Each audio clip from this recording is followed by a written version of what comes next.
good season last year. Tell us you. about this year. Thank you. Tell us about this year.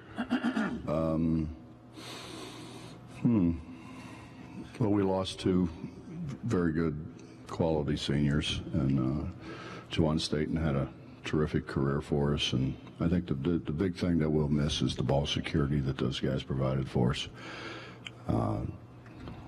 Juwan was one of those guys you couldn't trap, you couldn't take the ball from him, and he made free throws, so he was invaluable at the end of games. And so we're kind of looking to replace that with some of the guys that actually played a good bit when he and Gary both were injured. Okay, we'll take questions on the front. Again, your name and your affiliation, please. Jenny Carlson with the Oklahoman. Most important question of the day. Can you tell us about the pants? Where do you come by pants like that? And is there any chance you might wear them in a game? We were just talking about that over there. I think the only person that benefit from that is this guy, Dale Sparks, who takes pictures and makes pictures and sells them. One of my friends gave me a gold suit to wear my first year, and they're still, I mean, that's still the hottest selling picture. And I don't know if I want to subsidize Dale any more than what I already have. So probably not. But I went to graduation. I had to do a little speaking thing at graduation, and President Gee came in with a pair of pants on like this, and I thought, boy, that's a great idea for media day. So I ordered me a pair. He wore one gold and one blue sneaker, though, Chuck Taylor's.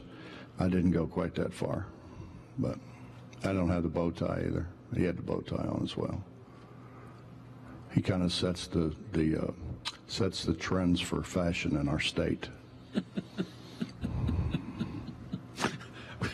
Questions for Coach. We got a question on the left side about halfway back. Hey, Coach, Reed Forgrave with Fox Sports. Could you describe the decision last year when you got to that point of deciding to press, and when you decided that this is going to be your philosophy from here on out? I was tired of losing. Really was the biggest thing. I was just trying to, I think sometimes it's good to do something different. And I kind of looked around the league, and really nobody played that way. And so it kind of gives you an advantage to a degree when you do something that other people don't do. And we did it at Cincinnati in a different way. It was more three-quarter court. It wasn't the full court, but it was three-quarter court. And then it just got to where it was so time-consuming. And in all honesty, I got a guy named Danny Fortson that wasn't very good in the press, but he was a great player, and I didn't want to get him in foul trouble, so I quit pressing. And then I happened to run into Kevin Mackey, who I have the utmost respect for. I think he's did a better job with pressure basketball than anybody that's ever coached college basketball. And I ran into Kevin, and we started talking about it, and we talked on the phone a few times, and then Kevin came to Morgantown and watched us practice, and he said, you've got the personnel to be able to do this and do it well. And we continued to talk, and actually we still continue to talk about some different things, but and basically what he said is you have to be committed to it. You just can't throw it on, and if they score a couple layups, get out of it, because then your guys lose confidence in it. And I think what it did for us, it gave us great team chemistry, because everybody knew they were going to play. How much you played was up to you. That's kind of what I tried to explain to them. Is you play better, you're going to play more. If you don't play as good, you won't play as much, but you're all going to play. And so everybody went into the game knowing that they were going to get in the game and have an opportunity to play. So I thought that was good. We got a question on the front right here.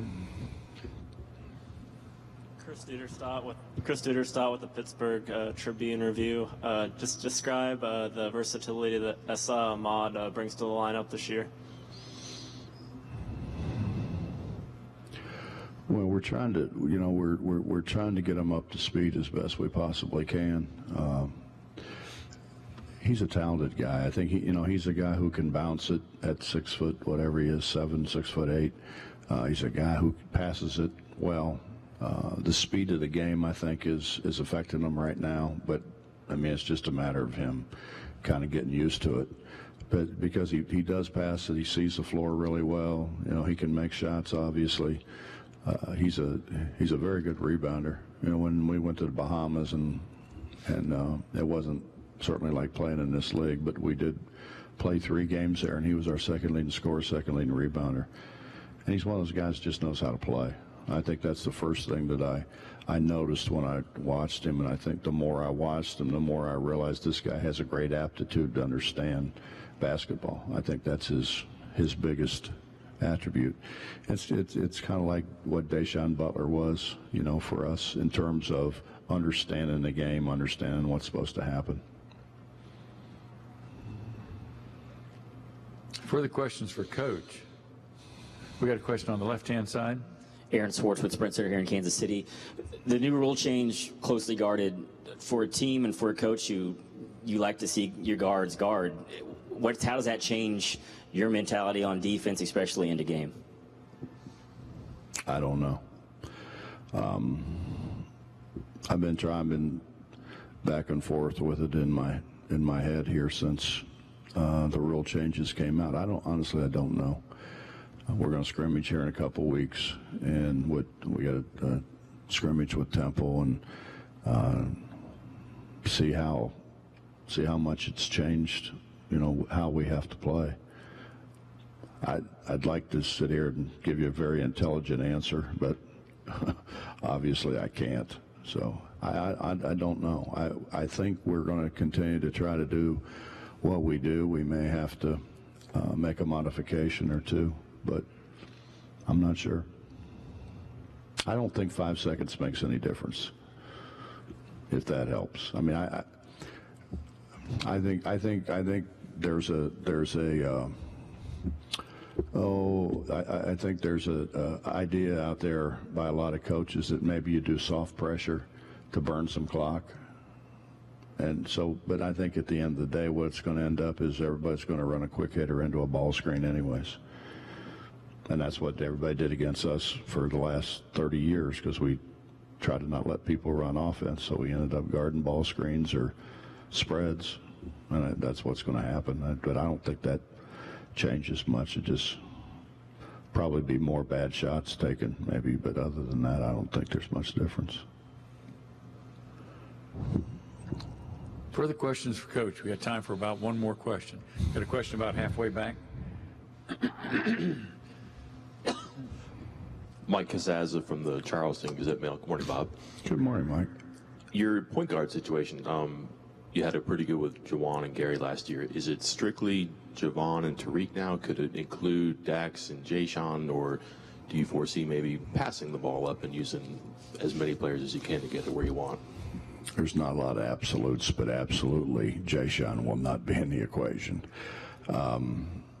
Dax could be. Dax's ball skills have gotten better. You know, I think I don't really want to change Dax's mentality. Dax is a kind of a guy who goes and tries to score, and we need him to score. So I don't see him playing a lot there. He could. He's skilled enough to play there. You know, obviously when Beetle got hurt, that hurt our depth at point guard. But Jayshawn's getting better and better. Tariq's getting better and better. It's just a matter of them, you know, being there and understanding their responsibilities a little bit more. But I think we're okay there. Okay, Coach, thank you very much for your comments. Are we done already? Would you like to talk more? Probably not. I'd like to talk more, but I'm not sure with these kind people out here, maybe. Well, thank you, Coach. Yes, sir. Appreciate it.